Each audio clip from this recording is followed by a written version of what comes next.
reporting live from Egypt. It's January 25th, 2011. I'm here to tell you today about the revolution period in history where people of Egypt that suffered from economic oppression, where the president wasn't paying the people the fair amount of money they worked for. People were going poor. Also, the people were going through a bread problem. Not only were they poor, they were starving as well. Most of the bakeries didn't have enough money and bread to sell to people, so they could only have bread for breakfast. President Hosni Mubarak ruled as an absolute monarchy and took all the power.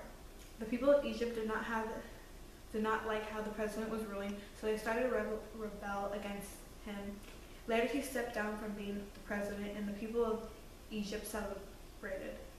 Soon after, a new leader stepped up that goes by the name Morsi.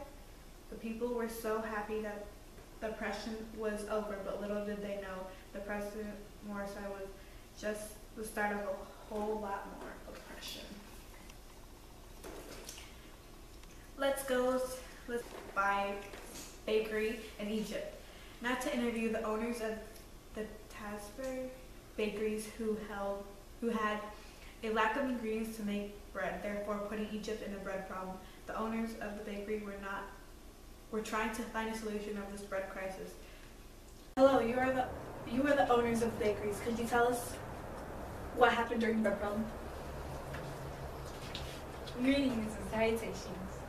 We, the owners of the Tamar Bakery, will attempt, with the permission of God, to solve the bread problem, which is a result of the fact that the quota of 10 50-kilometer stacks of flour is not enough in areas that have a large population and a small number in self-subsisting bakeries, which sell loaves for 5 Egyptian pounds. The solution to the bread problems is to increase in the quota for the Tabak bakeries from 10 to 20 50 kilometers of flour. The quota of 10 sacks is not enough to meet the demands of citizens, restaurants, and those who sell canals. As a result, breakfast has become the only meal in which people can have bread. However, things have changed since the first time. They had the military council on their side trying to help win the revolution, but they are the complete opposite. Now they are starting their own chaos throughout Egypt. We have here with some people from Egypt. So what went down with the what happened to the military council? The Egyptian people know that the military council is not doing what we want a government or a revolution to do. The military council is a traitor. It is leading the counter-revolution, opposing the revolution to reverse the victor of the 25th of January. It is using methods and trickery, but we will not be fooled anymore. Egyptians said the number of voters who came was a low for 3 reasons. Someone stayed home because they don't have faith in politics anymore. Some people oppose having another military man become president. Some people feel that freedom are being suppressed, especially for the youth, and they want to lead a boycott by Muslims. Thank you. Thank you. The reason we choose to interview these 2 sources because they show the transformation of France's government before and after revolution.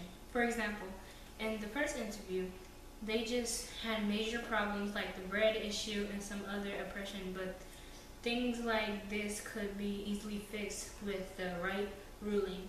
Therefore, they demanded a new president, and the military council was the leader of the revolution.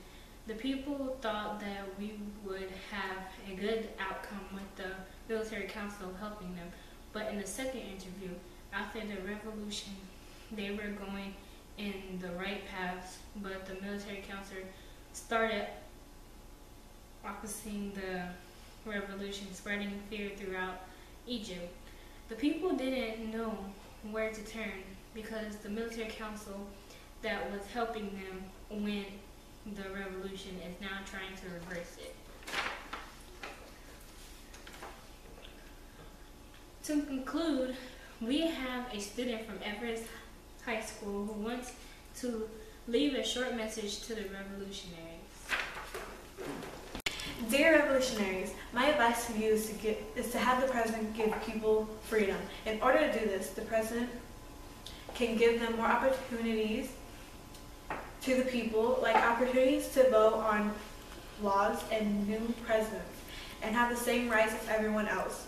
Second, I think the president should make new and better laws that everyone can agree on. Last, present the ideas to the president and have him let everyone have a voice and try to solve the bread problem. I hope that you can use my recommendations to allow your citizens to have freedom and rights. Thank you for your time. Thank you for your letter. And with that, we'll end today's news. Thank you for listening.